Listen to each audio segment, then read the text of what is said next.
Hello. Well, I'm kind of in the red. Okay, that'll work. Um, Welcome to a bit of nostalgia and looking at a couple of old videos. Basically, just going to go through all of my scripted analysis videos from the very beginning, starts with the Banjo Kazooie a series talk video on Grunty's presentation, which I uploaded in April of 2016. Back in the day when, it quickly became a pilot video. A lot of this is going to be watching through some old videos, giving my thoughts on it. If I would do things differently, I'll let you know, or anything I might regret, or decide if I overall hate the video. I think I hate this one. In fact, I think I hated it pretty quickly. But I didn't regret it though. It was just something that kind of got me going, got me started. I should have been recording that. Well, I'm gonna keep these up anyway, probably. Though I might have to edit. I'd have to edit them down.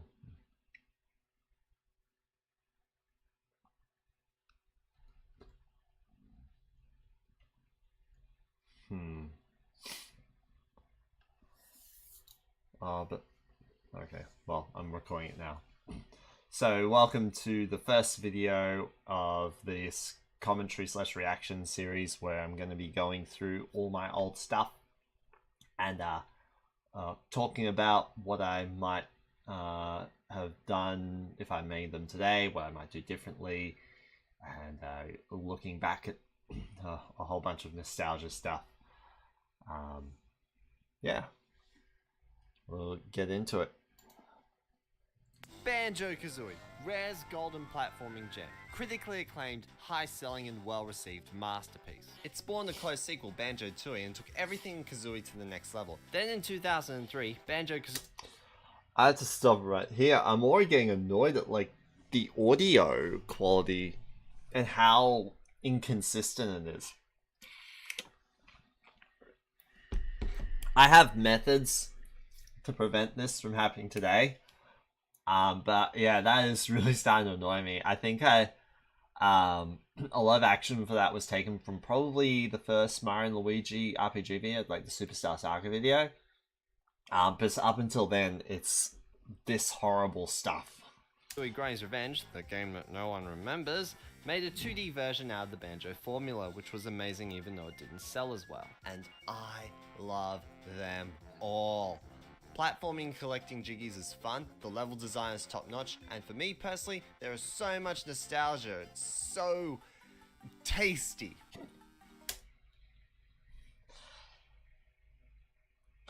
I feel like that wasn't scripted. I don't think that was scripted. I just blurted it out. I'm like, it's random, it's funny. Ha ha ha. One thing I love about Banjo-Kazooie is the main series villain Gruntilla the Witch. She's hilarious, she makes poetry, she resents Banjo, and that's her personality. And today, I'm going to talk about how great Grunty is. Join me as we have a series talk. Oh, that's horrible on-camera conventions. I should probably talk about... there's actually one thing I should probably talk and about. And that's her personality. And today, I'm going to talk about how great Grunty is. Join me as we have a series talk. I would this was something I was attempting to do because the phrase "a series talk." Oh my goodness! What is? Hold on.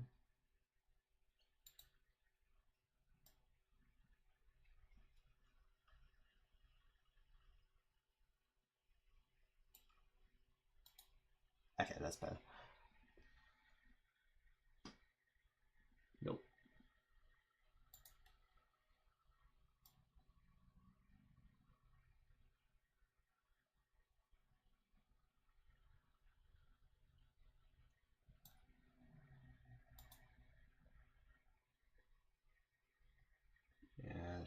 should be fine. Sorry about this.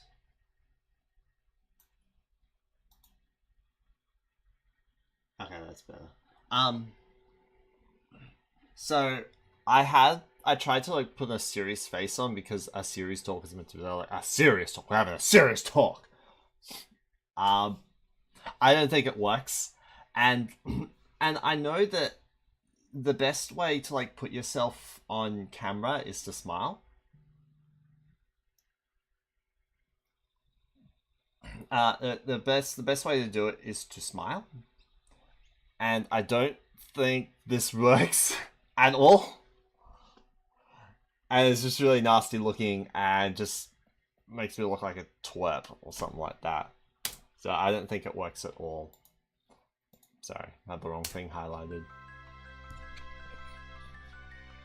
By taking Banjo's sister Tootie at the start of the game, she kicks the game off. She's responsible and she's in control of everything that's going on from start to finish. Right after the tutorial, you're venturing through her lair. Once inside, you can take a look around and see that there's a picture with a space missing in it and a Jiggy just laying around. You fill in the picture and Mumbo's mountain opens. Why is this relevant? It's in Grunty's lair. Also, I didn't have a proper razor back then. That's why like my facial hair looks terrible. I didn't have a proper razor back then. I didn't get one till later. She talks to you, taunting you throughout the entire game, laughing it up like she owns the place. Oh wait, she does. Even when you get to the end and meet her at Furnace Fun, she says it herself. There's a reason I don't "My do lair on is camera done. Here he stands through all on camera my sections tricks and anymore. traps and lands. Everything is hers. Clanko is her garbage disposal. The Rusty Bucket is her ship. The house in Mad Monster Mansion is her mansion. Wonder what she does for a living. Grunty is in control of everything that's going on, and this is important because it helps lead the player to the final showdown against her. Since she's responsible and Banjo's accomplishments undo something that Grunty put in place, it helps her feel that everything being done is relevant to the act of saving Tootie. I like that, actually. Like that's a bit of the script I agree with still to this day. In the next game, Grunty comes back at the aid of her sisters and she kills Bottles to start the new game off yet again. And although she doesn't have as much control in Tooie, but what is beyond her control is presented as something beyond anyone's control. Nevertheless, she hosts a Tower of Tragedy quiz, one of the worlds is named after her, and she owns a theme park. Again, she owns everything and she's in control. Grunty's revenge is no different. In fact, she has more control here than in Tooie. Grunty kidnaps Kazooie and guards her until she's defeated in battle in the second world. She hid the Jiggies, sealed the world, and somehow made Master Jiggy Wiggy allergic to touching Jiggies. It's his head. I don't know.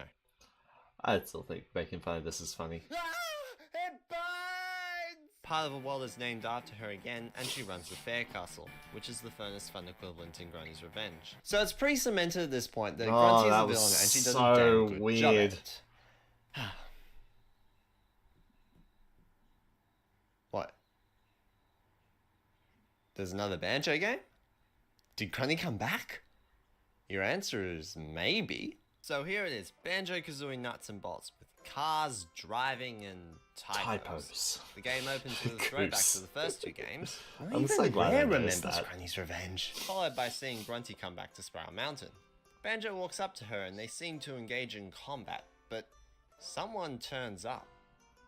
Meet the Lord of Games, otherwise known as Log. He's the creator of all video games, and he decides to have a chat with Banjo-Kazooie and Grunty to settle their differences by pitting them against each other. And the Lord said, play car games against each other. The Gospel of Banjo. Here ends. Today that Bible's a lot more tattered and used. I've replaced it twice. Well, I've got like hello Grand Blues Forever. I've got like a small little red ESV, and I've got like a big brown Holman or CSB Bible, which I keep in my glove box. It's mainly for church. Oh my gosh. the reading. I So keep Log comes in and supplies having Banjo OBS and Grunty with highlighted. vehicles to I use just instead want of to hit the showdown space town, bar, blocking just them out of pause Spiral Mountain in the button, process, pause the which thing. starts the game. It's kind of like how Grunty kidnaps 2D and that starts the events of Banjo-Kazooie. Log then introduces them to Showdown Town, which contains game worlds of his creation. Kind of like how Grunty's lair contains her lands. Log expresses that the worlds of his creation contain jigsaw pieces, kind of like how Grunty spread the jiggies around in the worlds in Grunty's Revenge. The second world in Nuts and Bolts, Logbox 720, is named after Log, kind of like how the sixth world in Banjo Grunty's Industries is named after Grunty. At the end of Nuts and Bolts, Log asks Banjo various questions about the game. It's kind of like how Grunty asks Banjo various questions at the end of the 3 previous games. Now, did you notice that? A lot of the acts that Grunty did that established her as a villain were actually like being the done by Log technique. instead. I like the the scripting technique of that, where I basically just compared Log to Grunty the whole way through. I do actually like that. I think that was done very well. Throughout Nuts and Bolts, Banjo's working to undo Log's actions of kicking him out of Spiral Mountain by winning Jiggies to eventually get back, all the while Grunty just stands there in Showdown Town doing mostly nothing. She does turn up in each world at least once for what's called a Grunty mission, and a decent number of them seem to be things at least mildly worth worrying about. And then there's her plan to destroy some billiard balls. I shall destroy the giant's billiard balls, and as a result, they will have to buy some more. When you enter a Grunty mission, the game I darkens still the think that's atmosphere funny. because you're about to go up Like, against. not the way I did the joke. I just think the joke itself is funny. Like,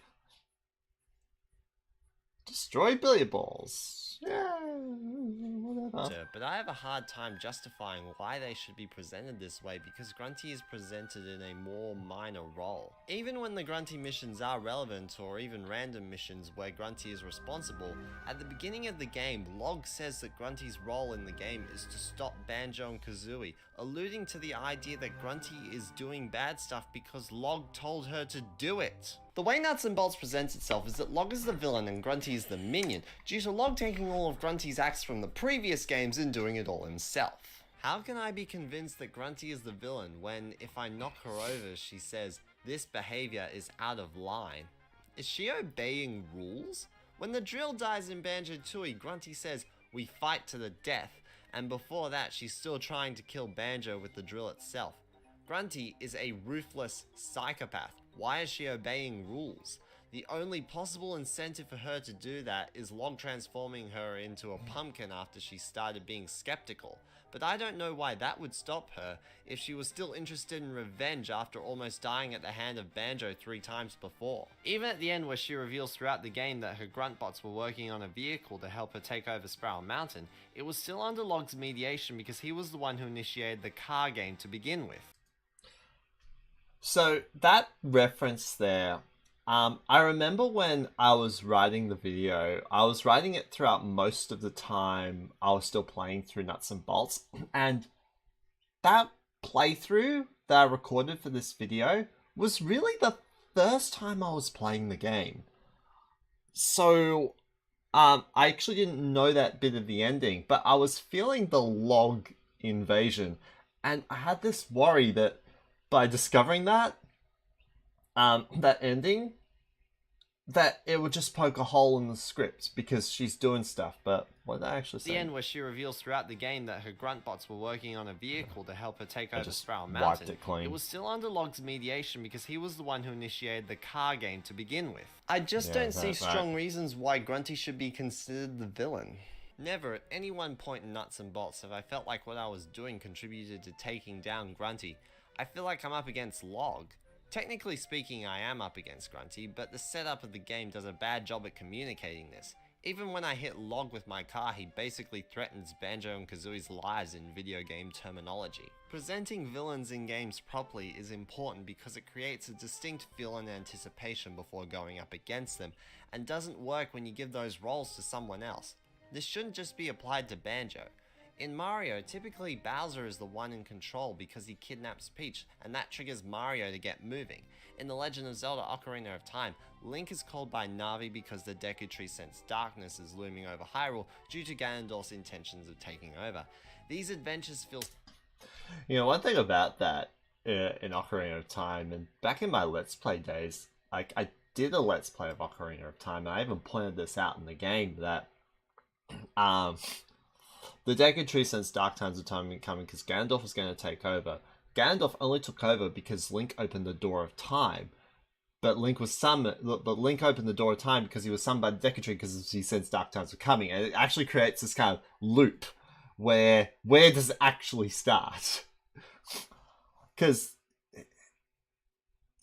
you just don't know. Where does it actually begin? Deku Tree sensed Dark Times because Ganondorf was going to take over, but he opened the door of time because Link opened it. But Link opened it because he was called by the Deku Tree after Deku Tree sensed Dark Times were coming. Satisfying to complete. Maybe it's because like the Deku Tree sensed it because like either he didn't know the details. I don't know. Maybe You're ultimately trying to take down the force that started it up to begin with, and not a fake one. Now you might be wondering about story-heavy games like other Zeldas or RPGs.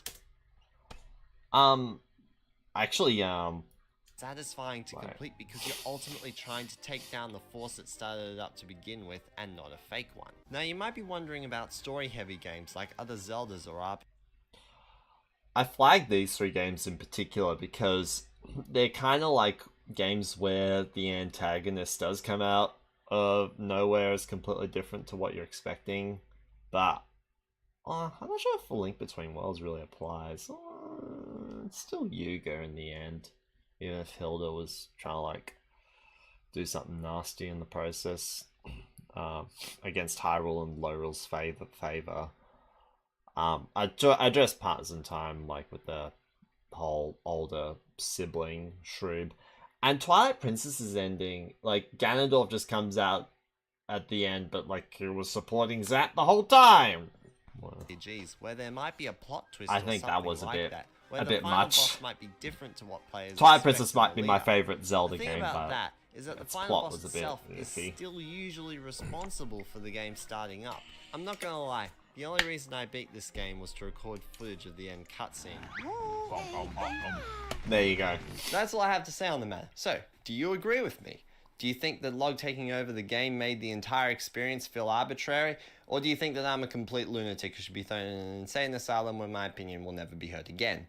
Let me know down in the comments, and also let me know if you just noticed that I denounced nuts and bolts entirely without talking at all about the gameplay change from collection to card.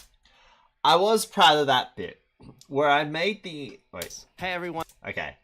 I was proud of that bit where I actually I criticized nuts and bolts without talking about the gameplay change. I'm actually proud of that. But I was also just looking at the books on the shelf, and they're completely like all the books that are up there are still up there, but there's so many more added to it. I'm just like looking at the changes of stuff. Like I mean, today, the little Banjo-Kazooie amiibo, but you would never see that back then because that's 3 years before Banjo was even announced for Smash. 3.5 till it came, and a little bit more till the amiibo came out. Okay, well, that was that for the Banjo-Kazooie a series talk. I don't think there's much Thanks else, for watching this video. I hope you all enjoyed it. Please feel free to leave a like. Didn't want that to happen. So I'm going to I'm going to stop recording now, start a new one for the next video for the Diddy Kong Racing Original versus Remake. Okay, so thing is though, before I actually do, this is my desktop cycles through a whole bunch of my favorite games. Favorite Zelda games, Majora's Mask. Yeah, it's alright. I'll play Majora's Mask again one day. Thing is, I've been trying to play through Ocarina of Time on NSO, but I found the Zelda games are so hard on NSO to play, so I'd rather just play them on like the Wii VC, or Wii or Wii U VC, and I haven't even bothered starting with Majora's Mask. See, like, of all the games on Nintendo 64, playing N64 games with the Pro Controller or the Joy-Cons, the Zelda games are the only ones I've had any real trouble with. because using the C buttons for items. Now, I do actually need to get up for a few moments. I've got some. I need to do some laundry. I'll be back in hopefully about 15 minutes or so. So I know, get a snack, go to the toilet. Now's the time to do it. I'll be back soon.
All right. Okay, I'm back. As it took a lot less time than I thought.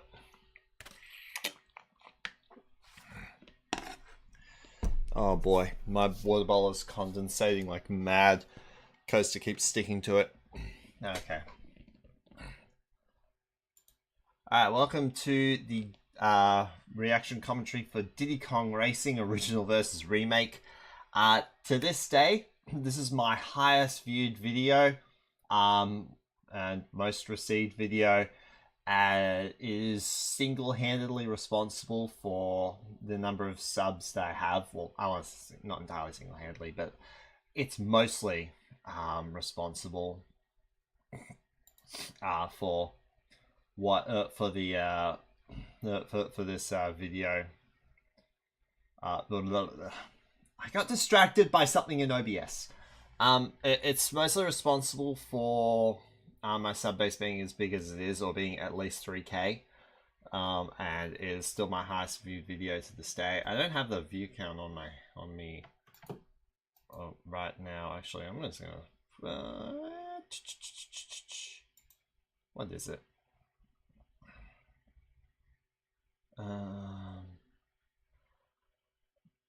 379,897. Damn. I remember when that hit 6 digits. It was insane. Alright. Let's do it.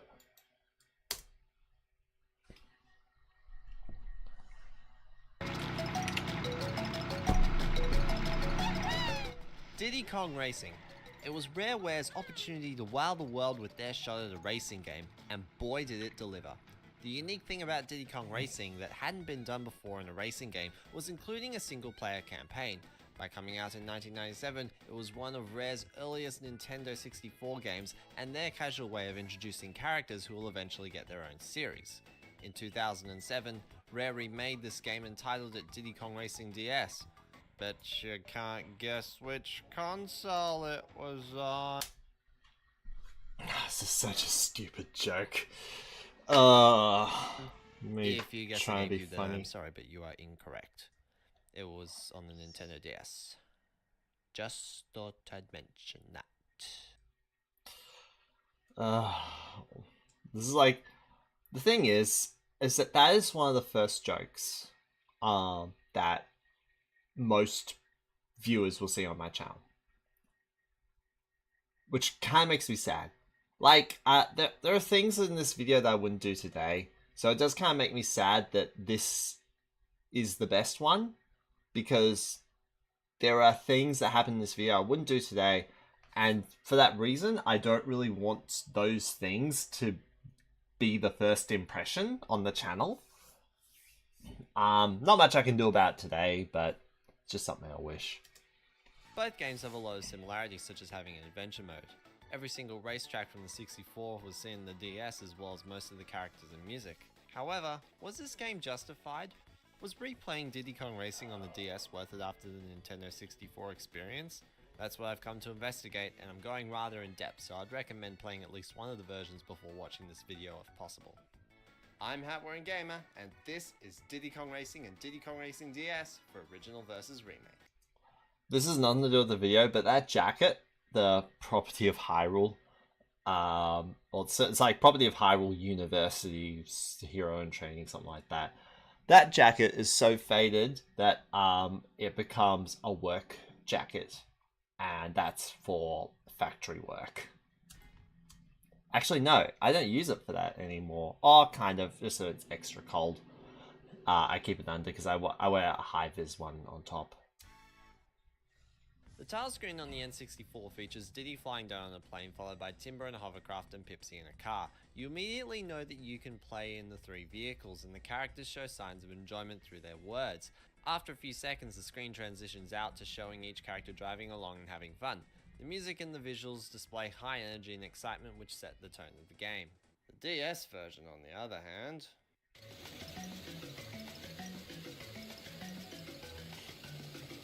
I still stand by this. This is the most boring tile screen ever. yeah. The tone that this screen sets is a little more laid back, but it's a racing Actually, no, game. there are Why more would boring you want tile speed screens going? than this. But comparatively, this is a lot more plain and dull. It doesn't display much. And like most like of those kinds of like more boring tile screens are in very modern games that came out probably in the 2010s, not something from 2007. Information. All you see is Diddy Bumper and Tip Tap flying planes over a bare road with nothing going on. In fact, you might even know their names. It's just Monkey, Badger, and Turtle. And why is one of them in a car and another in a hovercraft? Do you want to show the audience what they can do in the game? So all those criticisms were things that were done on the N64 one, like introducing names, showing the different vehicles, different environments, whatnot and whatnot. My only possible guess as to why this was done was that in the original, the plane was worshipped. The car was kind of cool, and the hovercraft could have been thrown to death for all the fans could care, but it should show what can be done in the game. From this title screen, I'm getting a vibe that this game doesn't really have much to offer. After hitting start from the title screen, the N64 allows you to select one of 8 characters, likewise in the DS. In the main 8, 2 of them were changed for the DS version. Banjo and Conker became Dixie Kong and Tiny Kong. But this confuses me. It is true that Rare owns Banjo and Conker, but Grunty's Revenge came out on the Game Boy Advance after the buyout in 2002. Even the characters that weren't cut are not all necessarily owned by Nintendo. They haven't used Tip Top, but he has been in both Banjo-Kazooie and Banjo-Tooie on the Xbox Live Arcade, as he did on the N64, which presents a strong case that Tip Top is owned by Rare. The thing about this one is that this argument, like a lot of people criticize, be like, "Oh, Conker's an adult character, so you don't put him among the as like, yeah." Like that was never really the point. It was more to do with ownership, like legal ownership and whatnot. The thing is that Diddy Kong Racing DS did come out before Banjo-Kazooie did on Xbox. And like subsequently Tooie.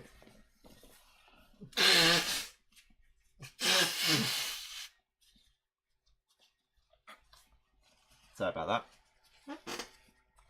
So there is like actual legal questions to be asked. Like, who does own Tip Top? Tip Top's ownership is ambiguous as Diddy Kong Racing itself is.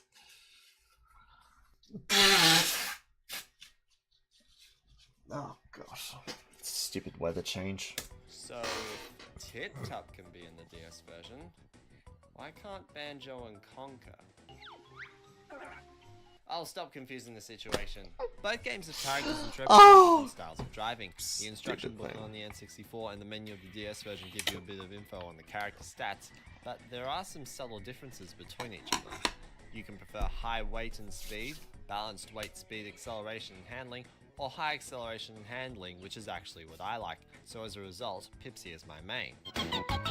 The music in the character select screen on the N64 is catchy and high energy, but its main quirk is that it changes instruments when highlighting different characters. The DS music doesn't do that. It cycles through different versions in the track's loop and doesn't sound nearly as energetic. Alright, we have our character, now let's get playing. Dude, gotta come in there a little bit later. Like, I was like for like half a second. Just, dude, don't do that. Just go come in after that. So let the dialogue come in sooner. The adventure mode is a good place to get on with. So both adventure modes start differently. The DS starts by telling the story and the N64 doesn't. It's written in the instruction booklet, however, for anyone who gives a damn. The DS1 tells it like it is. Wizpig has taken over, so you start the game thinking, I miss instruction booklets. The N64 drops you on the island and you go on your own, so you start the game thinking, I want to do a race. So the N64 is about racing and the DS is about saving the island. One is the journey and the other is the reward. On top of this, the DS version takes forever to get going. You start by watching the opening sequence showing Wizpig taking over and Timber writing to Diddy for help. There's a short cutscene showing a bit of the island, which introduces Taj, likewise to the N64. There's personalizing the game to your name and icon, etc. And the first race against Taj. Let's time them.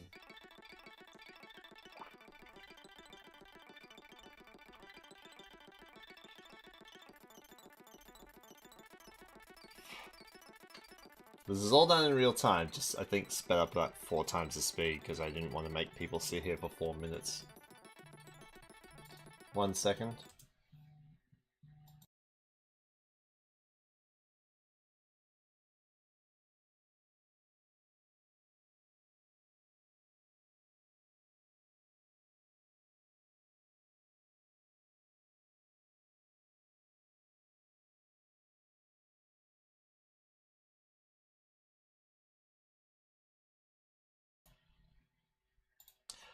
So I have to get up for a bit. I'll probably be back in about 20 minutes or so. I dropped my car off today and I need to go pick it up. And like the guys who run the show are like coming to pick me up and take me down there. So I'm just like, I just have to go do this.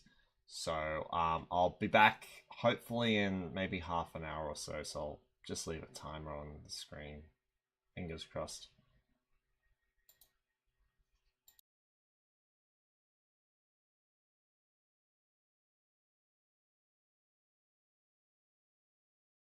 Well, probably not a timer, just something that says 30 minutes.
Okay, hopefully there should be no more interruptions.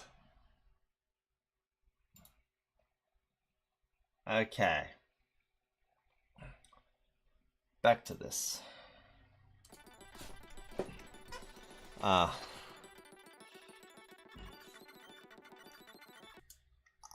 It might be a bit much for me to include the race, but like the theory was that I stop the timer when you have free reign of control in the world.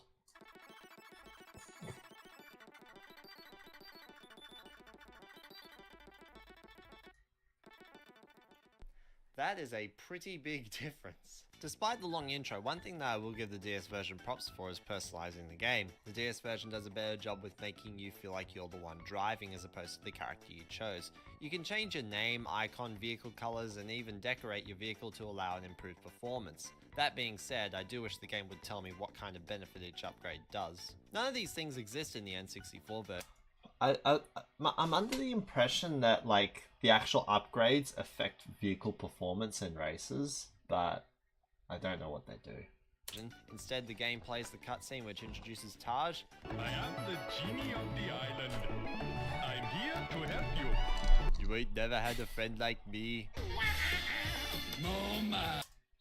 Forgot about that one. Dude.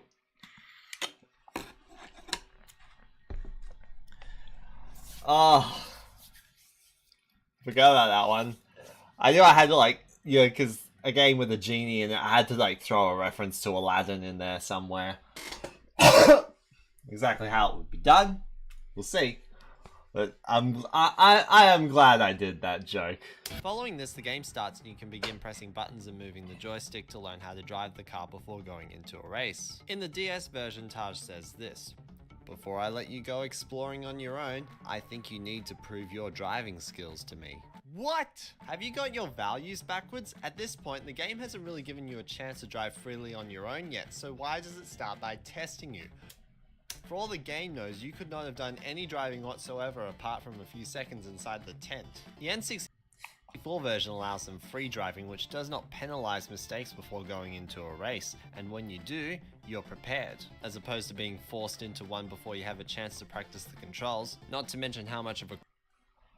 So, I actually did get, sorry, one second, I'm just gonna get my phone so I can read the comment. I did get a comment very recently, about this comment saying someone criticized me and said like I actually got this backwards.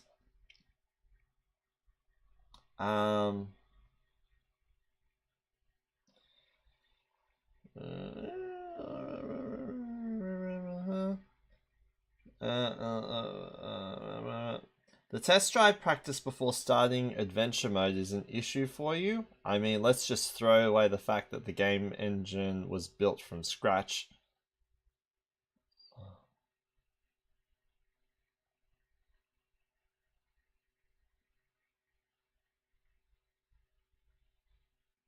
What? I don't understand the comment. Like, it said like, oh, the test drive from the start bothers me. I'm like, yes, it does. Just throw you into the world and start driving, and that's how you learn how to drive in the game. Like, why does it start by putting you in a race where you've got pressure? I got another comment about the checkpoint, but I'll deal with The that in a Taj moment. races are themselves in the DS version. In the N64 version, you drive through flags which guide the way, and so long as you can drive reasonably close to them, you'll go through their hitbox and you can proceed to the next flag. The DS version had a similar concept. It's these checkered pattern tokens, but this time there's so many more which are rather unnecessary, and they have a repulsively small hitbox to the point that I missed a token but was still on the track and even drove over the... See, this is the thing. The other the comment also criticized me on was like, oh, let's say like, oh, you're just gonna drive closer to them, blah blah blah blah. No, if like the yellow bit is the implied track.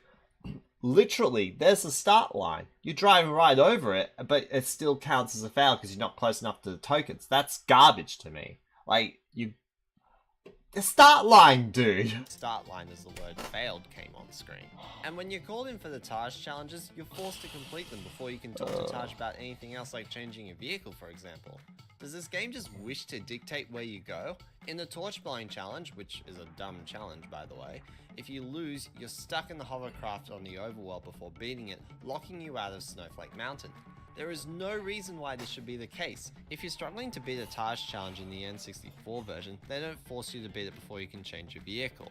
Actually, I do want to comment on that section, that bit where like I was stuck on the torch blowing challenge. I was actually like that when I was, but on my first playthrough when I was a teenager, I was stuck like that, and I was locked out of Snowflake Mountain for the longest time. It was really stupid that like they kept forcing me to do the challenge. I couldn't get out of the vehicle and go back to Snowflake Mountain. That was ridiculous. I hated that so much. It was really simple. If you set foot in the overworld with enough balloons, then you can unlock the challenge and do it as you please. It's not shoehorned in, and when you're ready to try one, I don't they're think easy to shoehorn find. is the right Just word. talk to Taj. The only good part about the Taj challenges in the DS version is that it introduced 2 new challenges, but it even failed to pull them off right. First is the torch blowing game, which relies heavily on the sometimes unresponsive DS mic, not to mention that blowing your lungs out in such a particular manner can make your head spin, or at least it does for me. The second game they brought was actually pretty decent in concept. It's an exploration game that makes good use of the whole overworld. You're up against Taj to find tokens which are placed randomly around the island, and you need to collect 10 of them before he does. It's just that the AI in Taj can be a bit overpowered. Oh hey, let's follow this arrow and... So, this is a legit criticism that can happen where Taj will just know where they are. Like, in theory, yeah, the arrow's there to tell you where it is, but, like, it's gated by a wall, and Taj knows to go around the wall. Oh no, there's a roadblock we have to go around, but Taj already knew its exact location before I did because he just knows. Granted, it's not that bad, but it can be frustrating at times. So enough about Taj challenges. That's The true. core of these games is in the racetracks. Right from the start, there's a ramp in clear sight which takes you up to the first world Dino Domain. To get started, you need to go into Race 1, Ancient Lake. The track itself is fine in both games. In fact, the DS version made the track a little easier by reducing the amount of road the dinosaur can walk on, eliminating the hazard entirely, which is fine because it's the first level. There are a number of tracks in the DS version which changed, but we'll be looking at those as we go. Right now, we're still in Dino Domain. Fossil Canyon and Hot Top Volcano are the same in both games. Jungle Falls adds a random tunnel which doesn't do anything, but it also doesn't harm, so whatever. Today, I probably wouldn't even bother talking about that. And, like, even still today, I think I'd probably go into, like, all the relevant differences that actually seem to matter. But if Jungle Falls does have a problem in the DS, it's the music. The music's alright, it's just not the one, it's just not the old one, really. The old one was awesome.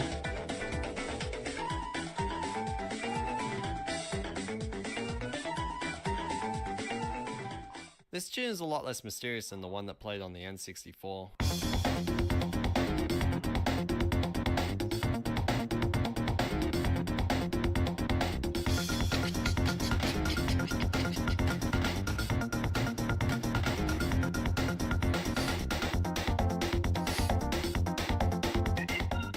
While playing the tracks in both games, you may notice that the N64 version contains bananas sitting around the course which you can collect. Each one you collect increases your top speed a little bit until you get your 10th one. Then it Interesting stops thing increasing. about the bananas is that In the DS version, bananas were removed entirely and replaced by coins which you could spend on vehicle upgrades. the bananas are more Personally, I'm like a a little reference torn on to Both versions are nice inclusions. The Donkey but I would Kong argue that the as a bananas from franchise? the N64 are better in the race context because they're useful right then and there.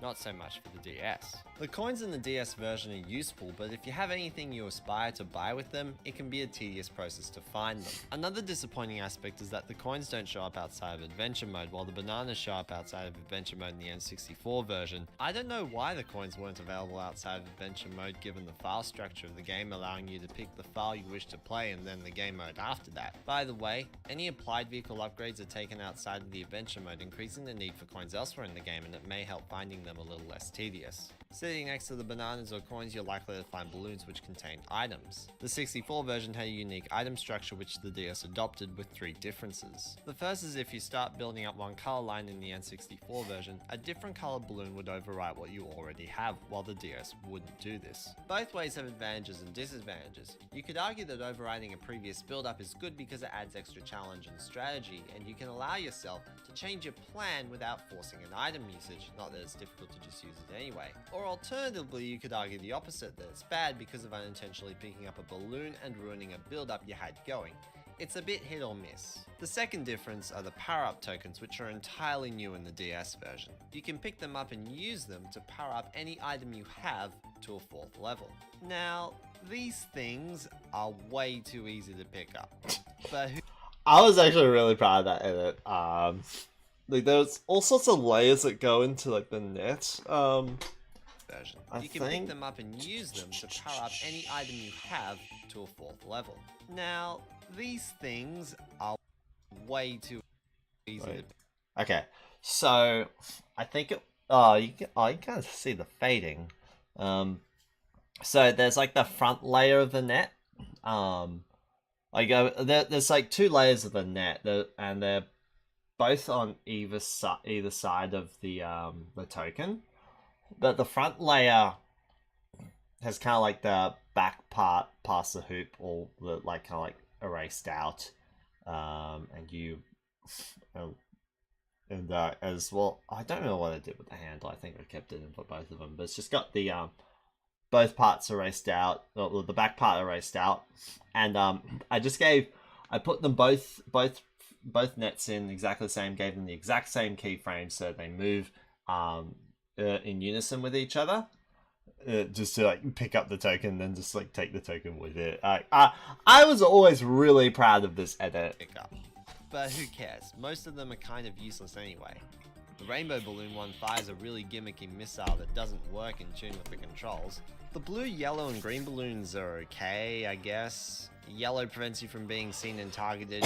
Green only works on AI players because no human would fall for fake coins since you can only see the coins in the adventure mode. That's another thing, just to like add to the whole like coin thing. Out like the fact that they're not outside of adventure mode, putting that like they could be as traps in like the multiplayer, kind of.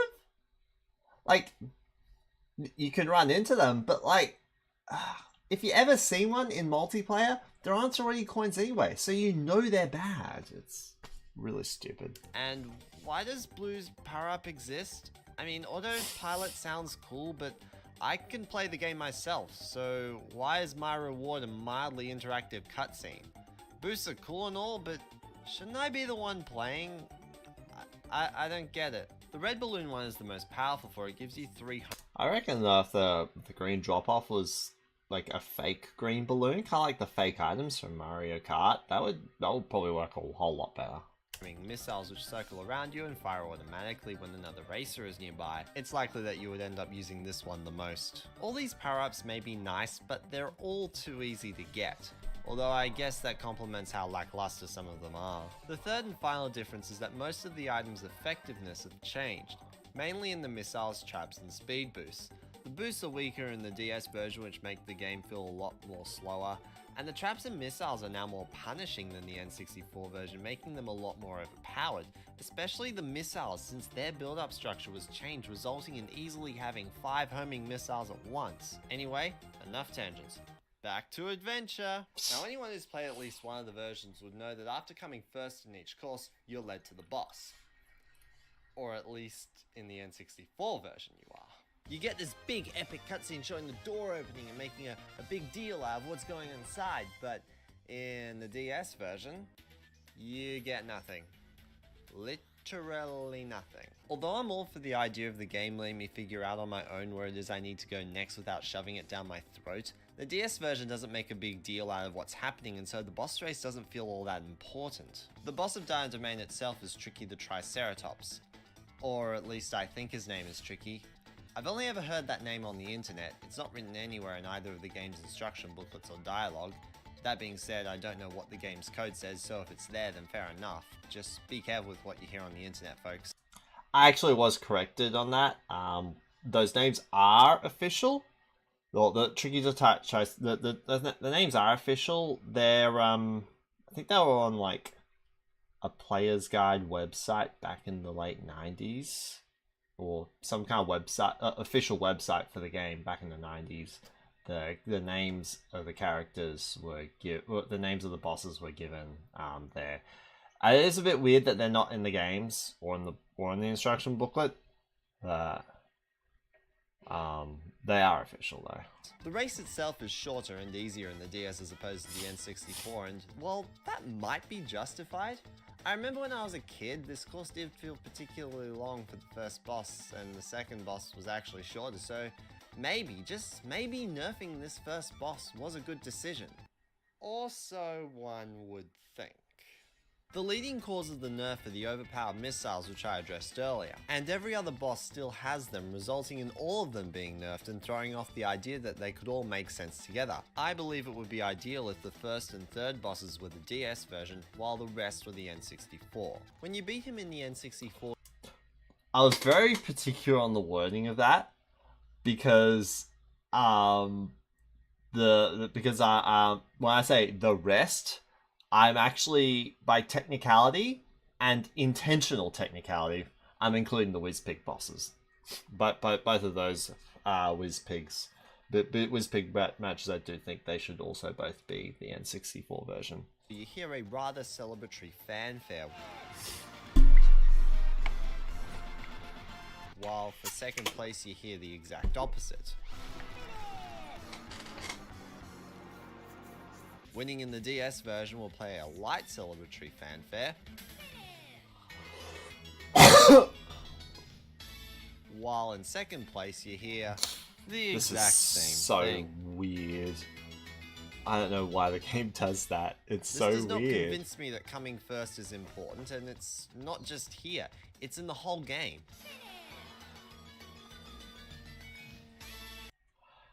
I think, like, though, in hindsight, this is like probably just, it's just the tune for the end of the race. Like, which is still kind of weird because it doesn't really make a distinction between your ranks, and it doesn't really say, it doesn't provide any commentary on your ranks.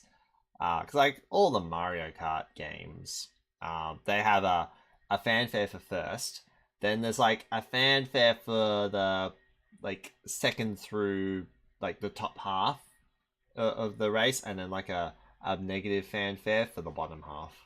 The DS version shows no distinction between coming first and any other rank. You'll hear the same first place fanfare as the word failed comes on the screen. The N64 does a better job at communicating a proper response to your rank. First place is important in this game because it's required in every single event, and the fanfares mean that the N64 recognizes its importance while the DS doesn't.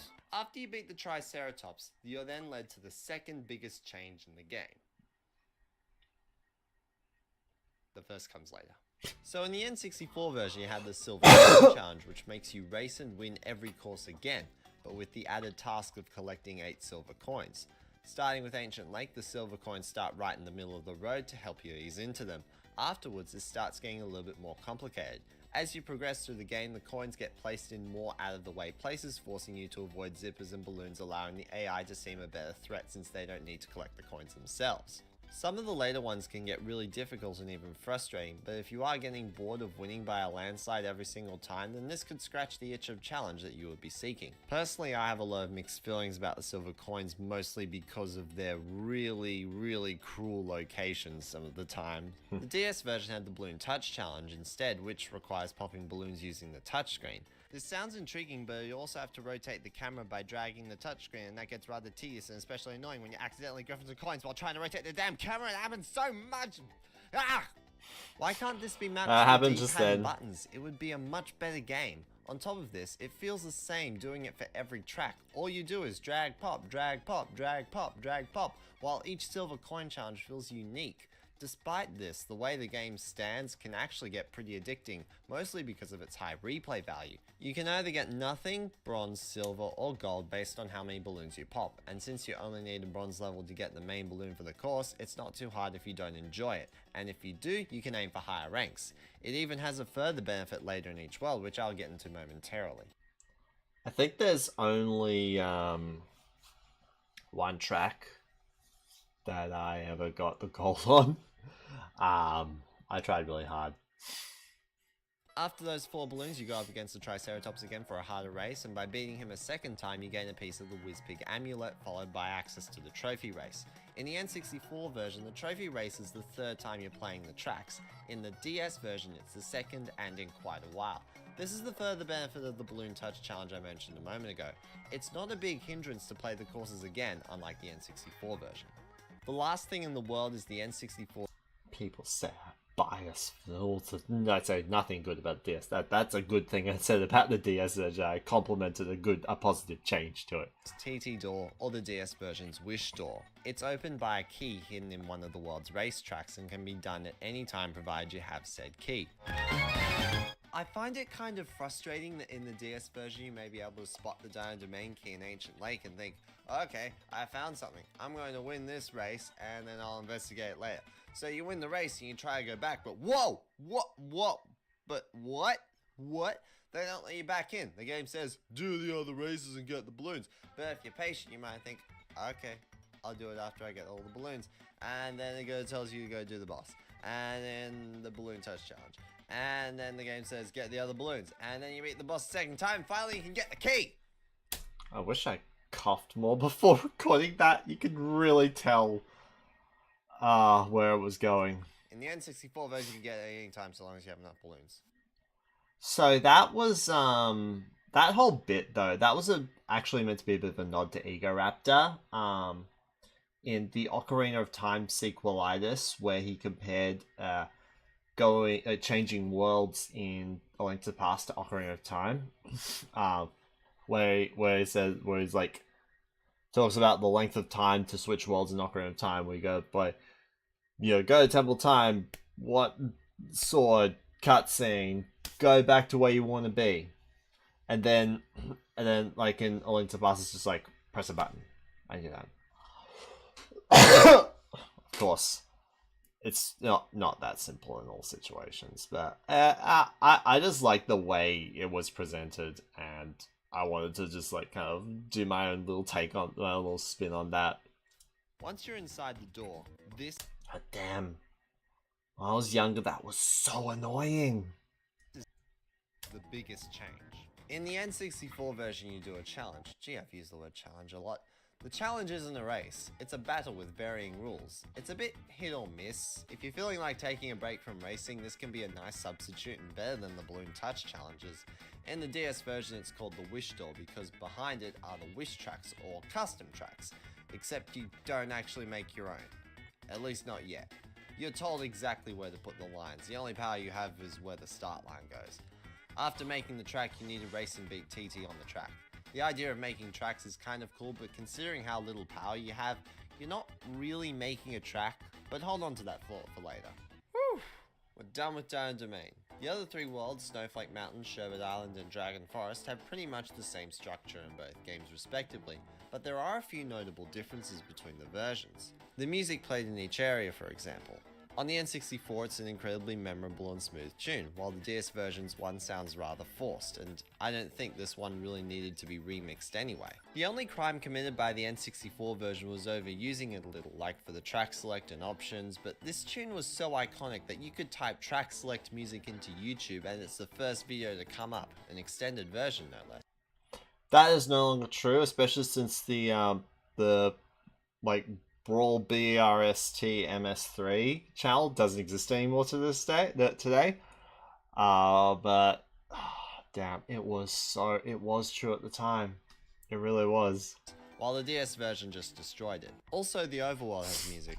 It's not intense in either game, but it's an overworld. It's not supposed to be intense. However, in the N64 version, you can approach any world and the music will alter itself to suit the theme of the world. This also happens in the DS, but only for Sherbet Island and Snowflake Mountain.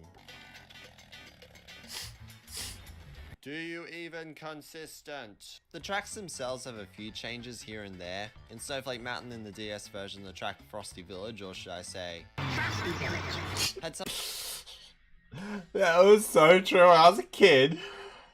That's what I heard. It's literally what I heard. I heard Trusty Village. of its atmosphere taken away by making the fog look artificial rather than the N64's more natural and less noticeable I look. always hated that. Snowball Valley had its music changed to something a little more Christmassy and sounds lame by comparison to the chicken dance that it was before.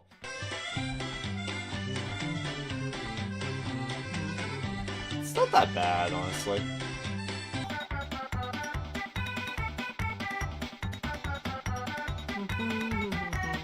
The Sherbet Island I think like the DS version had this goal of having all the tracks, all the music tracks for every single course, we'll use that word, for every single course to be unique.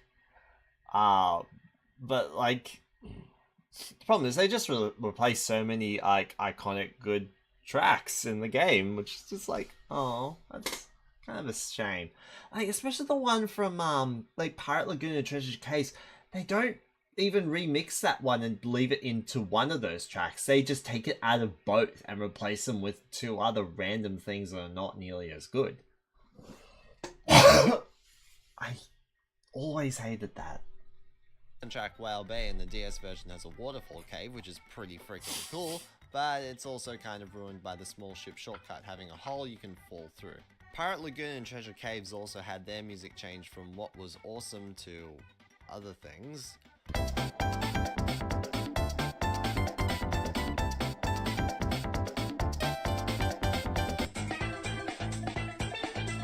It's alright. David Wise is a good composer. I don't want to take that away from him.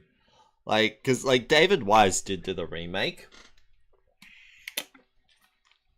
I don't really want to take that away from him. But it, like, I just don't understand why both these tracks were replaced by something, by a melody that was so much more inferior compared to what was there originally. I just never understood why that was the case. Yeah.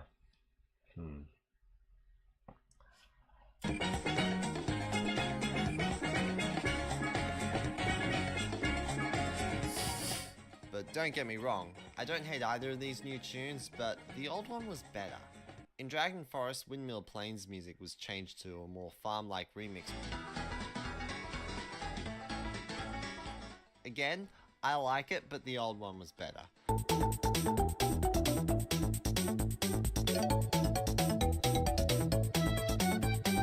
And last but not least, Boulder Canyon was completely messed up in the DS version. The instrument choice in the N64 version complemented where you were in the race, but the DS version just blindly cycles through them and then you're hearing the sewer part while outside in the daylight. Outside of the racetracks, we have all the other stuff as well. The TT door in the N64 gave a challenge in the theme of the world, much like Dino Domain, while the Wishes door on the DS slowly forces you to draw slightly less simple tracks such as an uppercase T and reverse Fossil Canyon. But in Dragon Forest, you finally get to draw your own, which you can make super long and complicated, or just draw a tiny oval where it takes effort to lose because TT's AI handles like garbage. But why are these behind the doors? I don't need to be taught how to draw a track 3 times. Why not have this as a bonus and place the challenges back? As mentioned earlier, the rest of the bosses are all nerfed by the items in the DS version, and they also have names that I've only ever seen on the internet, such as Bluey the Walrus, Smokey the Dragon, and so overpowered Mick Cheats the Octopus. But that one's official. There's a key in each world which the DS version likes Octopus to be is about. way The too silver stupidly points feel hard. different in each track, while the Balloon Touch doesn't. Not much else to say. What happens once the worlds are beaten? You face Wizpig. Wizpig is hard in the N64 version and he's easy in the DS version. Unlike the other bosses, the items don't nerf Wizpig because they're not there. Instead, the racetrack is nerfed. There are more zippers and the storm from the N64 version is gone. The change weather in the DS version has a good effect and a bad effect. The good one is that it doesn't get in the way of the race because of the lightning flashes in the N64 version, and the bad one is that the atmosphere isn't there. But because of this, I'm not convinced that this race is important. After the race is won, the N64 version gets an awkward cutscene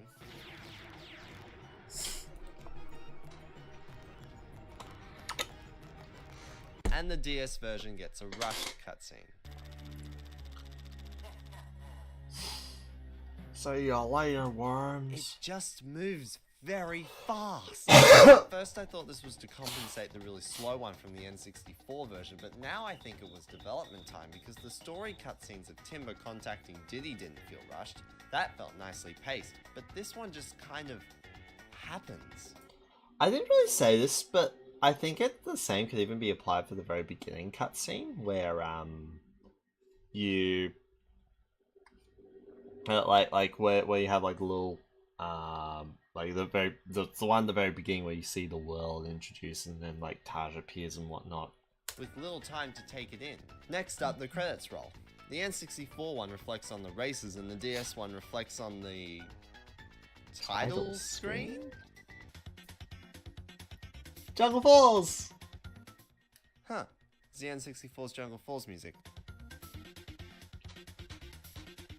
Okay, I'm bored. Let's go to the Secret World Future Funland. This place has a crap ton of changes in the DS version. Except Dark Moon Caverns. That place is the same in both games. Space Dust Alley, on the other hand, changes the trees into these electric tower gizmo things. I don't know why this was made, because to me the name of the track, Space Dust Alley, justifies why there are trees in this futuristic track, not these things. Spaceport Alpha is made more realistic by placing a roof over the top of the track, supposedly. I thought that was going to make me air. cringe. It doesn't affect but the gameplay, it so I didn't. don't see a problem with its inclusion. And Star City has one change, which is an alternate route in case you fall off this part of the track. Personally, I have mixed feelings about this. On one hand, it's a failsafe, which is nice, but it also takes away the challenge of staying on the bridge and the satisfaction that always comes from crossing it successfully, not to mention the gamble which the zipper adds to it. The music in Spaceport Alpha was changed to something just as fine, so whatever.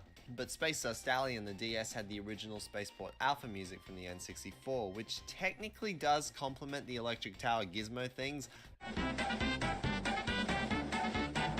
but doesn't complement the name or anything else in the track like the dirt on the ground. After taking down each race twice, without a boss break I might add, the DS version will make you do the trophy race to probably satisfy the OCD of someone in the development team. The Nintendo 64 has a trophy race too, but it's not required, and just as well, the trophy races are rather redundant throughout the adventure. Their inclusion outside adventure mode is fine, but in the adventure it feels time consuming. I think it would work if they're unlocked just by beating the second boss of each respective world and the second visit to Star City and Future Funland rather than including them in the actual adventure. Moving on to what happens at the end of Future Funland, we have the true final boss, Wizpig Rematch. Remember what I said about the bosses in the DS version being nerfed compared to the N64? Throw that out the window.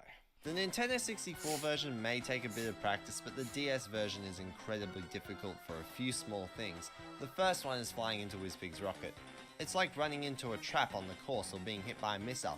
You spin out and lose your speed. It seems like an interesting trap, but its value is lost when he's coming up behind you. The second is the ship firing lasers and hated what I that like one. to call the... I already talked about the audio jumps in the Banjo-Kazooie Grundy's presentation commentary. Damn, that is so standouty. Or standouty? Like you can tell it was clearly recorded at a different time. Because, like, I did notice that bit. No, I think I forgot to say it in the initial recording. And then, like, I got to editing, I realized there was no recording of me saying that. And it's like, it's too important to just leave out, so I had to like kind of do it, and then like, oh, it was so terrible. Head section. The firing is intentionally shot at you, it's incredibly punishing when hit, and takes some zigzag piloting to avoid. I honestly think random lasers are better, like in the N64 version. There it goes because again. It can keep you on your toes, be challenging, and not be a douche. Now, Oh, despite what I said wouldn't about use the that word DS version today. being harder, there's less clutter, and the big laser room from the N64 version where a shield is offered has the lasers taken away, so it's just the big room. When you beat it, you get exactly what you expect. An awkward cutscene, a rushed cutscene, an awkward cutscene, another awkward cutscene, a rushed cutscene, and actually this one's alright. And at the end of this one, Diddy seems to be flying away while the residents are waving goodbye. Well, it works. The N64 version True. hints to a sequel. Yeah, this is probably a bit much. I think this is a bit of a dated interpretation of what happened in 2002. But it never happened, so here's the updated version of that cutscene. Damn, dude, I really hate how, like, you can kind of see the bottom. The game screen didn't hit the very bottom. I think that was a problem in the keyframe, so it just affected all the Nintendo 64 footage in the video. I hope I fix that for the next time I did a Nintendo 64 game. What was the next Nintendo 64 game I would have done after this one? It would have been like, would have been Banjo? Banjo-Kazooie? No? Well, probably the Banjo 2 is a Metroidvania video. Oh no, Mario 64! That was a Nintendo 64 game. Though, actually, next time I actually recorded off of a Nintendo 64, though. I don't think I did the Mario 64 original versus remake off the Nintendo 64 version of Mario 64. I don't remember. I'll find out when I get up to that video. I always notice that, it always bothered me. Especially when the screen goes black, like Afterwards, this. the credits play. Hey, like that, The it's N64 even version worse has there. different music and shows different tracks, while the DS version is exactly the same as the previous boring one. Just when you think it's over, the game reveals something new. Adventure 2 is unlocked in both versions. It's less And noticeable when I there was a because kid it's and I the saw sky. Adventure 2 on the N64 version, my mind equaled blown. When I was a teen and I saw Adventure 2 on the DS version, my mind did not equal blown. And that's not because of my experience, it's because before it's unlocked, the game shows you the option's existence in the menu. Why not surprise us? Adventure 2 itself is basically the same game, but instead all the tracks are mirrored. That being said, the N64 version does add a small twist to the game itself by changing the location of every silver coin in each track for a little extra added challenge. The DS version doesn't make any kind of change whatsoever in this regard. The balloons in the Balloon Touch challenge are all in the same respective locations, making the Adventure 2 kind of pointless in the DS version. There is actually one criticism I do have against Adventure 2 in both games. Why isn't the overworld mirrored too? I think it would help in the adjustment to the mirrored tracks and we could play the Taj challenges in the mirror mode too. Yes. Also, why is the map in the DS version not mirrored?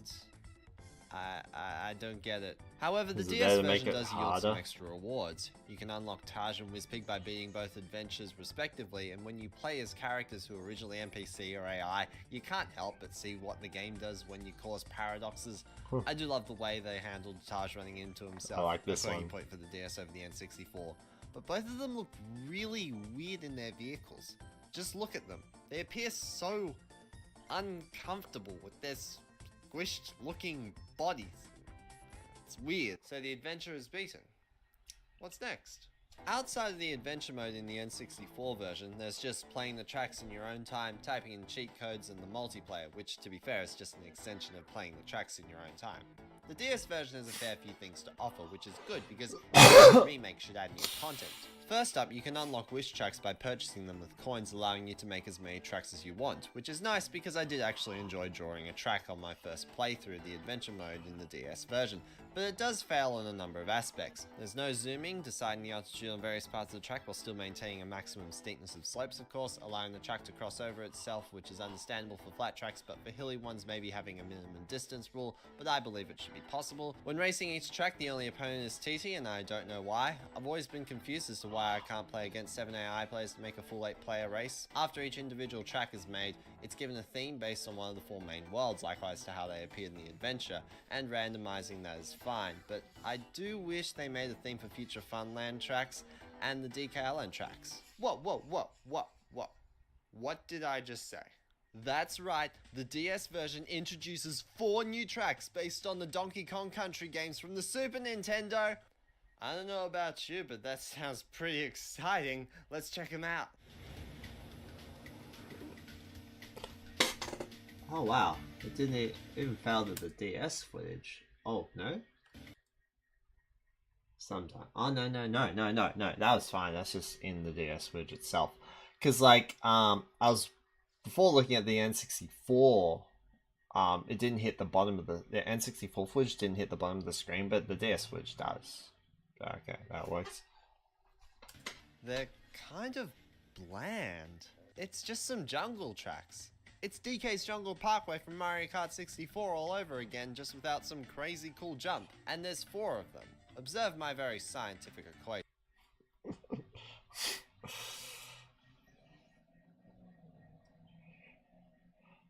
That's actually wrong. I need to put brackets around like DK's Jungle Parkway minus jump. Like that, there's these brackets around there. Then you multiply that by 4, because otherwise you're multiplying the jumps by 4 and then taking that away from DK's Jungle Parkway. Disclaimer, this track is awesome. Thunder Cove is a cave in it which has multiple routes if you have a hovercraft, but I didn't go that way because that requires the hovercraft, and I'm not playing in the hovercraft by choice. It does have a few more open areas, but nothing much else. Meandering Mountain is probably the most interesting track design. It's got mine shortcuts and turns even Pipsy would call crazy. It's probably the best track in the island tracks. Splashdown Pass is boring. Enough said. And last but not least, we have Strangled Shrine, which looks pretty deep and is probably the most interesting aesthetically because it has what appears to be a ruined structure, arguably based off of the temple levels from Donkey Kong Country. There's some water sections which are alright and the music is rather mysterious.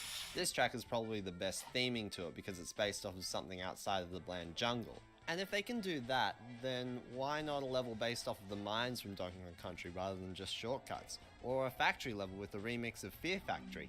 There's so much potential from Donkey Kong Country, why wasn't it used? All in all, the DK Island tracks aren't terrible. I'm so sad there was no like factory, like a factory level. Like that would be so cool because it goes with it. A factory level.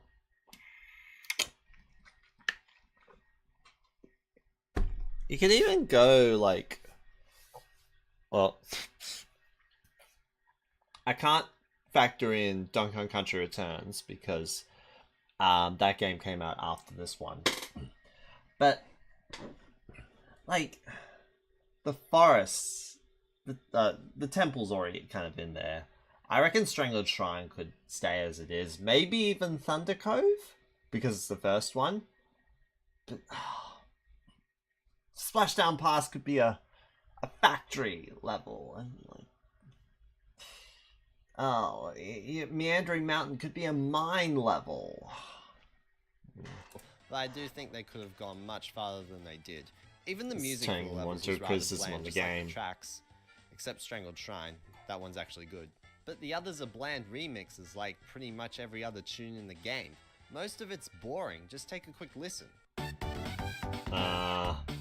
This is something I've gotten a lot of flack for. And I kind of see what people mean.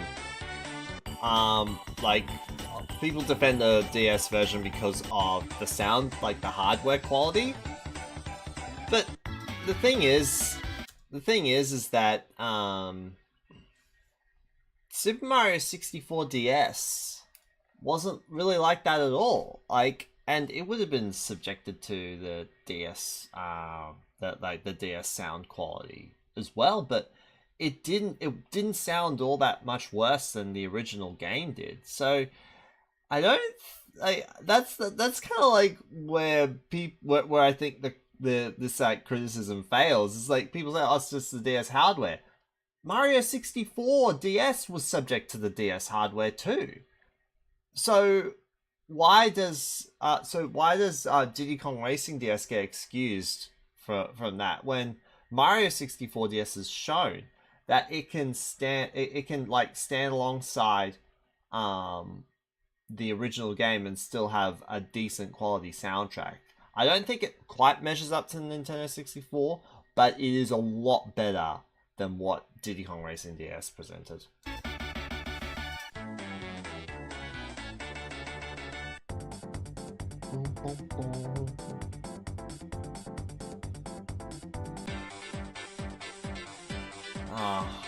This just sounds like it's trying too hard. David Wise might have been trying too hard to make it different. I don't think he needed to. Like, I love David Wise, but I think he shouldn't have done any of these changes.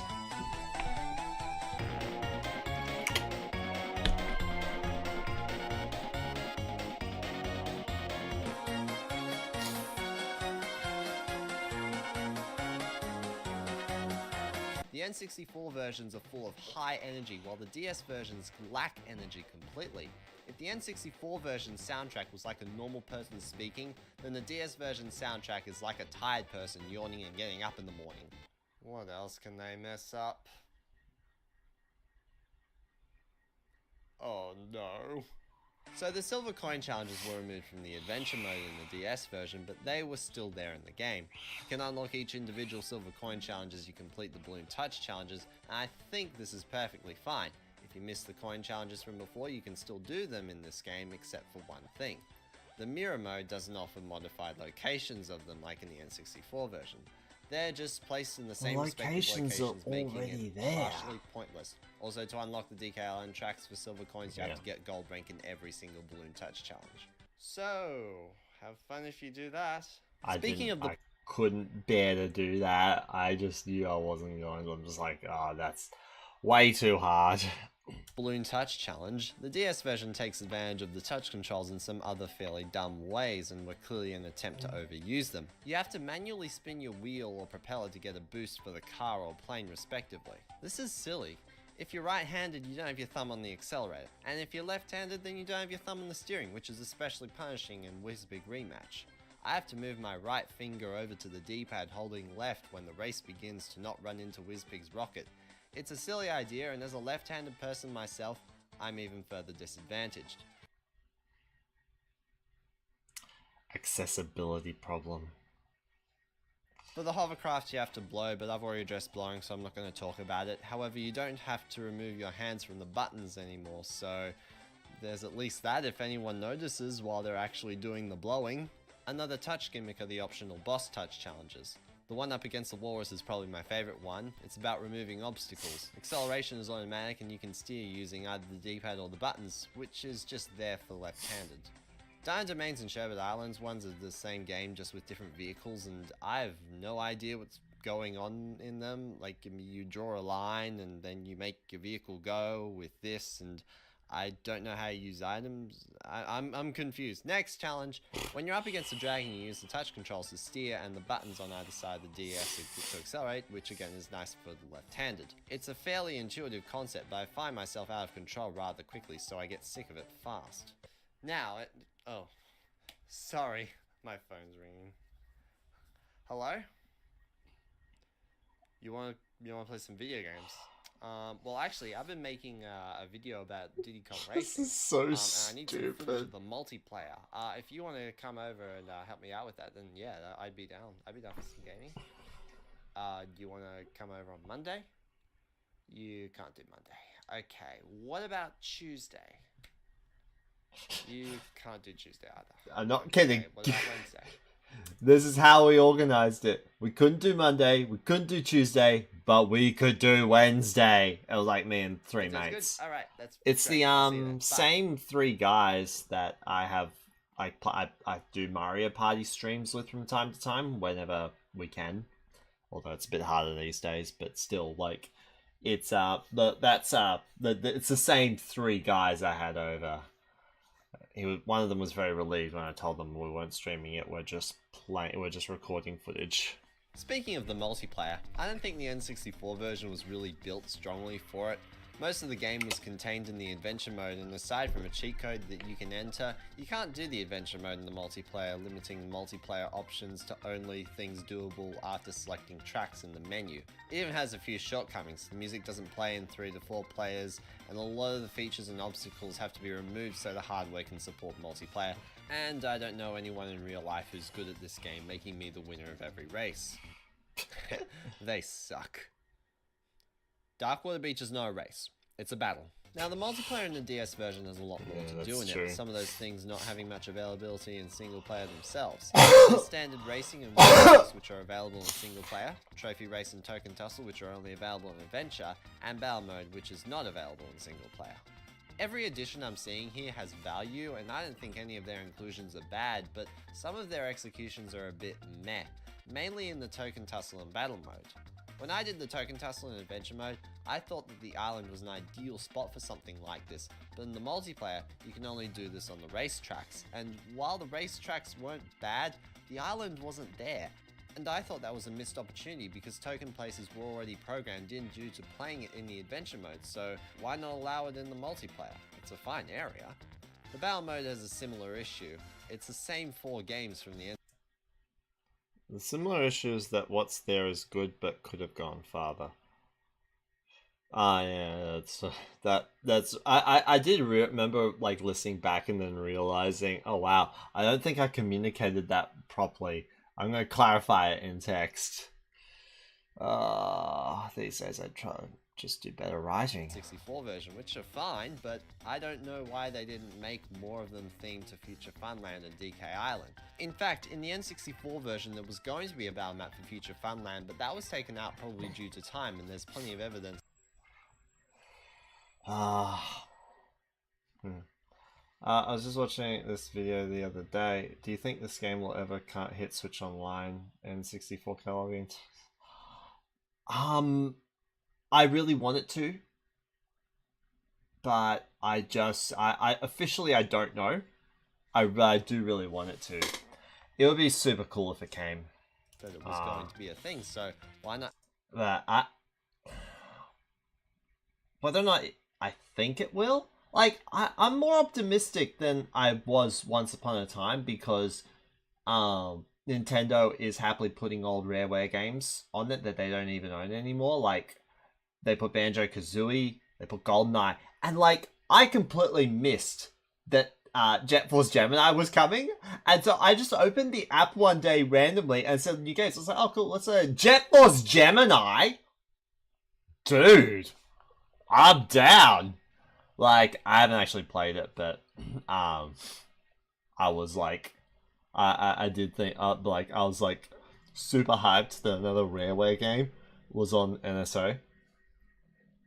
So I'm getting more and more optimistic that we'll see Diddy Kong Racing, which would be the bomb, absolute bomb, because it's not on any other platform, and I love it.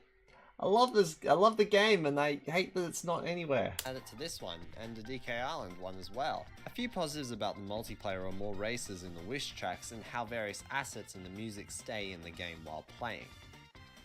And that, my friends, are the differences between each version of the game. It's super duper obvious that the original Nintendo... A lot of, there were a lot of comments that did address that I never talked about, the Wi-Fi connection. I mean, to be honest, I just never was able to connect my DS to the internet, so it was hard for me to comment on something I could never experience. I will say, it's cool that it does have online capability, even if it's 6 players, like, that's better than not having online play, even if I never was able to really work it. And obviously, I mean, Nintendo 64 not having online, that's just a product of its era. Or, I mean, unless, of course, we get it on NSO and then we can play Diddy Kong Racing online again. But yeah, I mean, it's cool that it's there. I don't know if it was good or not. I was never able to do it successfully. My DS didn't like my modem. I did try and do it. And like, it wasn't a Diddy Kong Racing problem. It was like my modem and the DS console didn't like each other. They didn't want to talk to each other. It just said not supported. And the same thing happened when I even tried to play the Mario Kart DS online too. It's basically the same thing. The 64 version would be the definitive version, but it's worth making a note of all the content that the DS version has to offer. Custom tracks, new tracks, more multiplayer, more Taj challenges, personalizing the game, etc. But very little of it was pulled off well. The music isn't as catchy or as memorable. Custom tracks could have been so much more.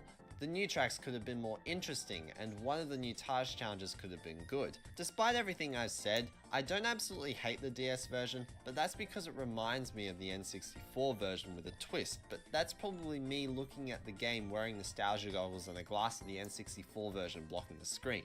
I feel like it's a trap that developers could fall into when making a remake, thinking that they just need to add new content without making sure the stuff from the original was pulled off right just because it was pulled off right in the original.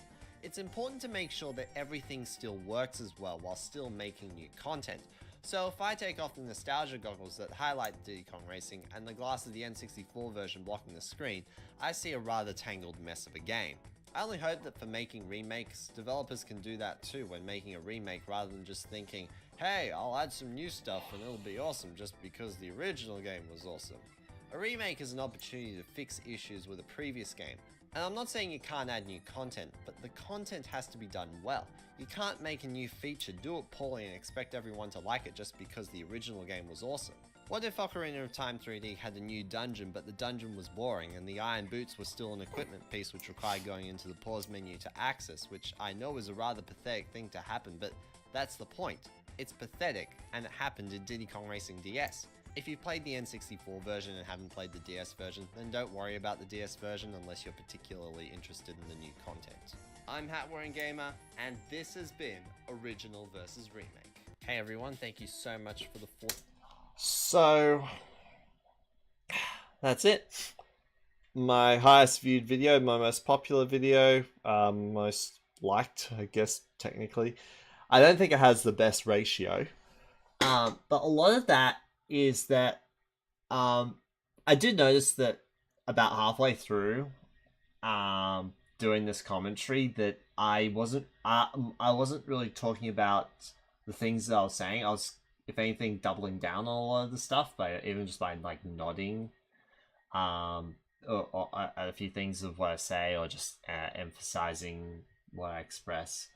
The thing is that I do get a lot. I know I get a lot of flack for nostalgia bias in favor of the Nintendo 64 version, but I think that one of the reasons for that is that I don't think in the script I put my best foot forward when it comes to balancing my criticisms a bit more. There are things I do, positive things I say about the DS version, and negative things I say about the Nintendo 64 version. But I think the issue is that you have to get some decent chunk into the video to start hearing some of that stuff. And they do happen. And like, I even kind of explain just then, like, you know, in the conclusion area, what I think of the overall product and what the result is and what that means for like other remakes and whatnot when remakes get made. And how to handle nostalgia bias. And I think a lot of my nostalgia bias was positive thoughts when I was a teenager, and then playing as an adult made me realize, oh, this is actually this game is a lot more garbage than I thought it was. So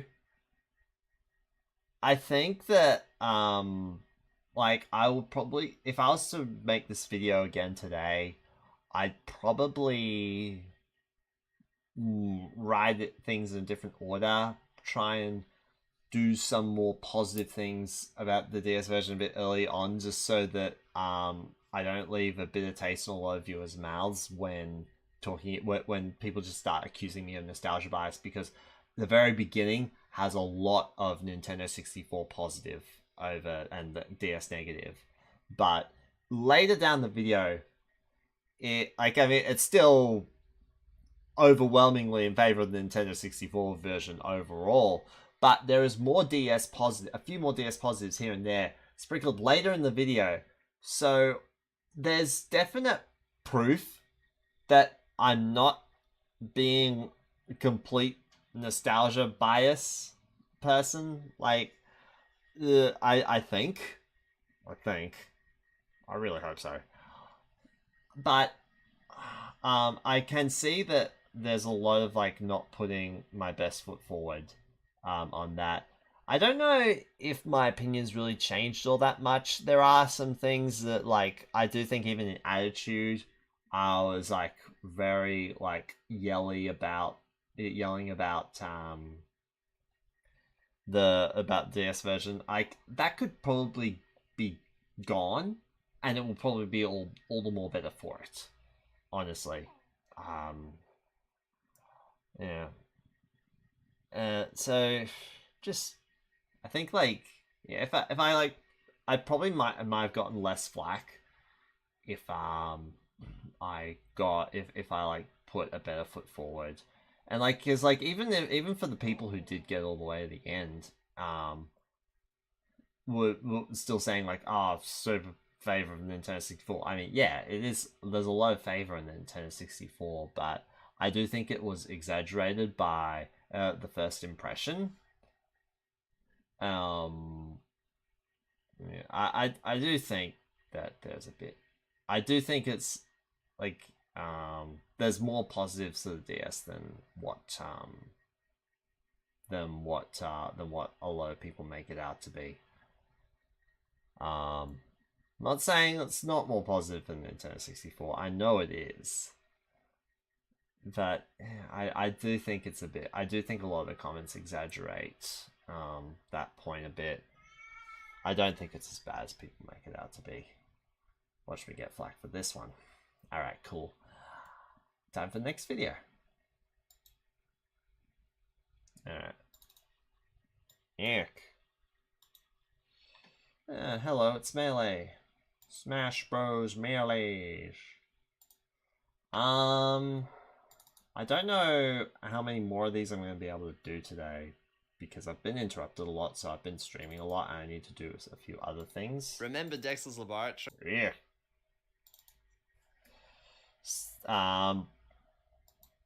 I don't know when.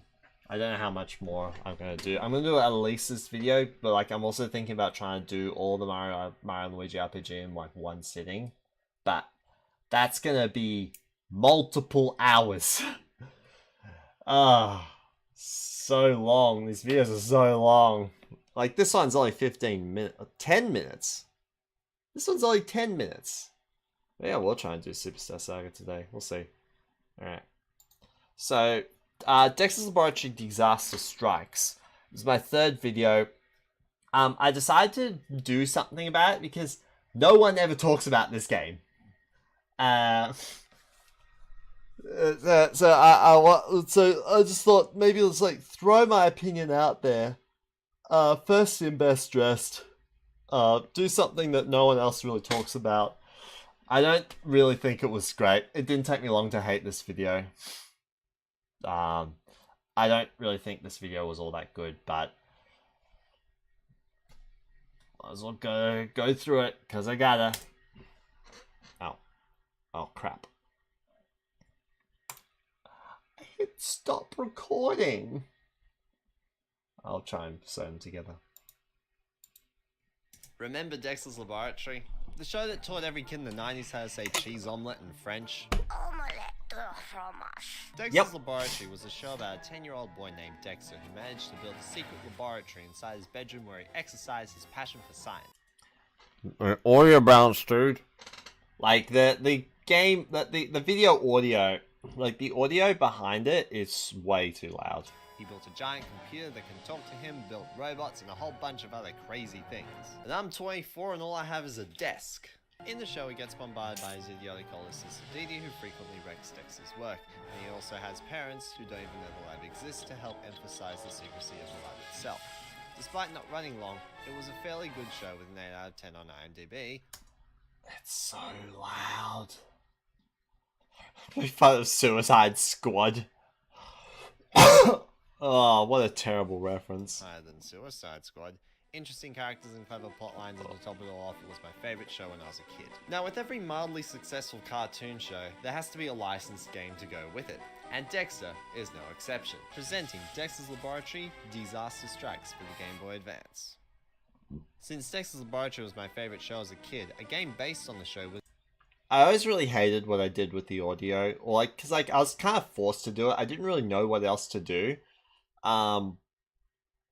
Because like I wanted to put like the intro to the cartoon in the beginning because I think that kind of works, but it wasn't long enough.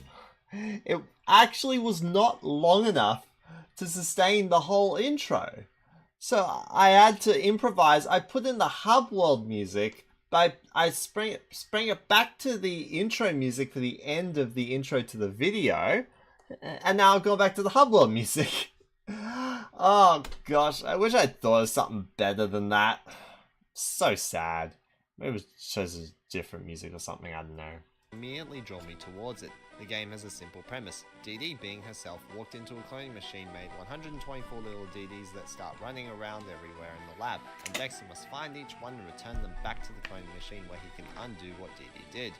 It's all displayed in a short and sweet cutscene that plays right before the title screen. It can be skipped, and you can still understand what's going on if you haven't seen the show. That's all we get for story, so let's begin the game by naming our file. Heh poop. So the game starts out in the hub and contains 6 areas. Why did I do that? I still hate, I hate that I did that. Why did I do that? Put a toilet humor. Of the lab with 2 others Toilet humor is just not my thing. elsewhere. Well, it's not my thing to make. Within each area are 4 sub-areas with challenges and 4 DDs for you to collect. Only one of these areas is accessible from the start, and the others can be opened up by collecting DDs in a similar fashion to the unlock structure in Super Mario 64. Now, given my history of loving the show and seeing every episode multiple times, I did fear that every area would look too alike to each other, where all the tiles and walls were the same bland blue color. Fortunately, I was wrong. Every single area has its own unique appearance, except maybe the first and third areas. They looked a little too similar. But the others are all different, especially the later areas. This helps the game feel less repetitive, and it helps that every area is science related. Area 1 is the aviation hangar and makes good use of aircraft and things related to aircraft for both puzzle solving and hazards. Fans, for example, are spinning, creating gusts as part of the air theme, and these gusts can push Dexter along the path. They get taught in this area, and the challenge kicks in by having the fans act as an obstacle that can blow Dexter into some active jet engines which can damage him. Another one is the rocket. You press a switch which triggers the rocket to be launched, and you have to steer the rocket past obstacles to blow up some bars which has another switch behind them. So the game's off to a great start. Let's see what else it has to offer. Area 2 is the greenhouse, so it's full of a lot of plant life and you fight plant enemies. Area 3 is the robotics lab where you find robots standing around the place. It also has treadmills and a shaft tunnel which you can travel through. Area 4 is the chemistry lab, including a fancy green background. Obviously chemicals.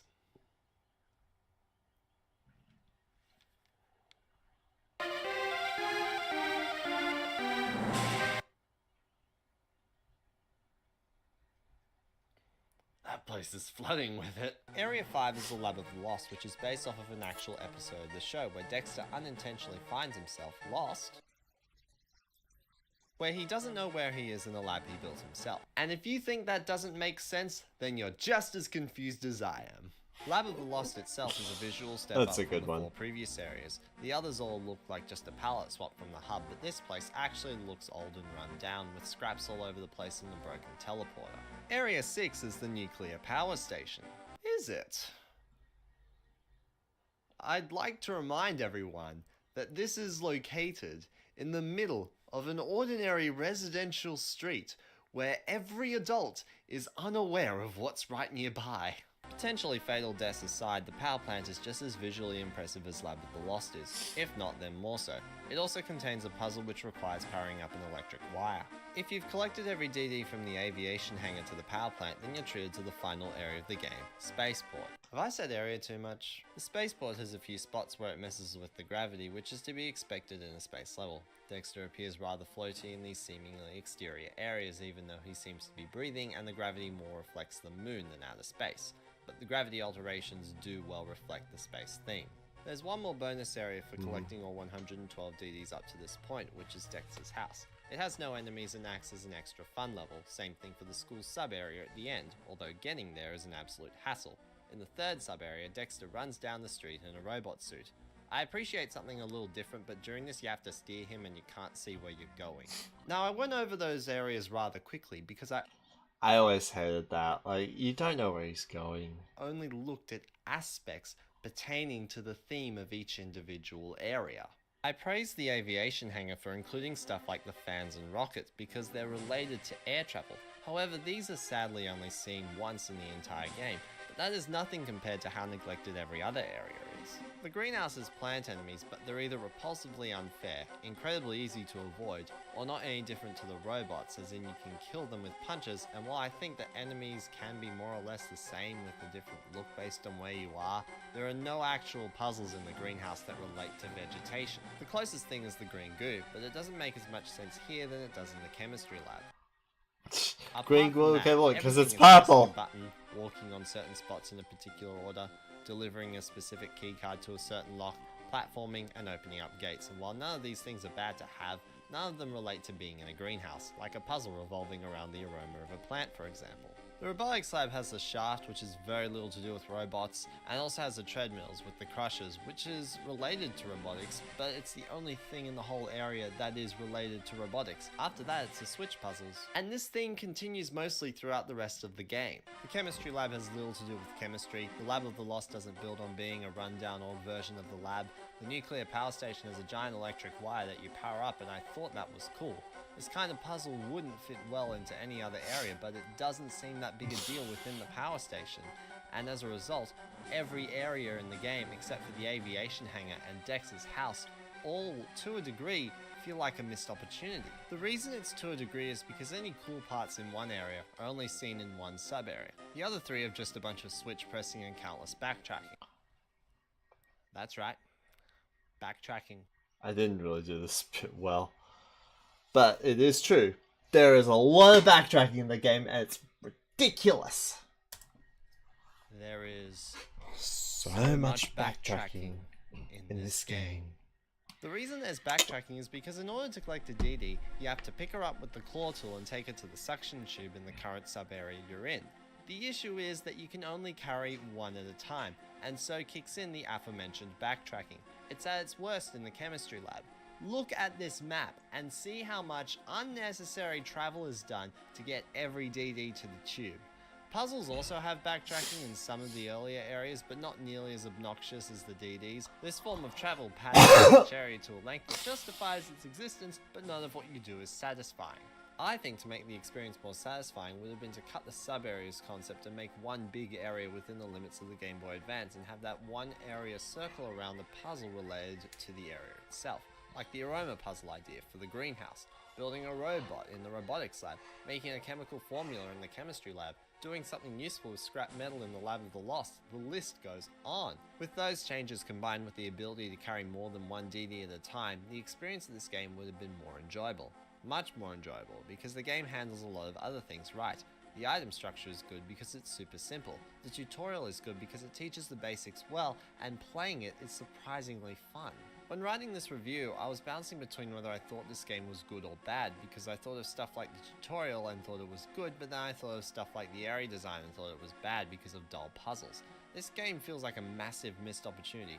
Fresh gaming experiences come from relevant level design, and Donkey Kong Country Returns for the Wii is a great example of that. This was the most...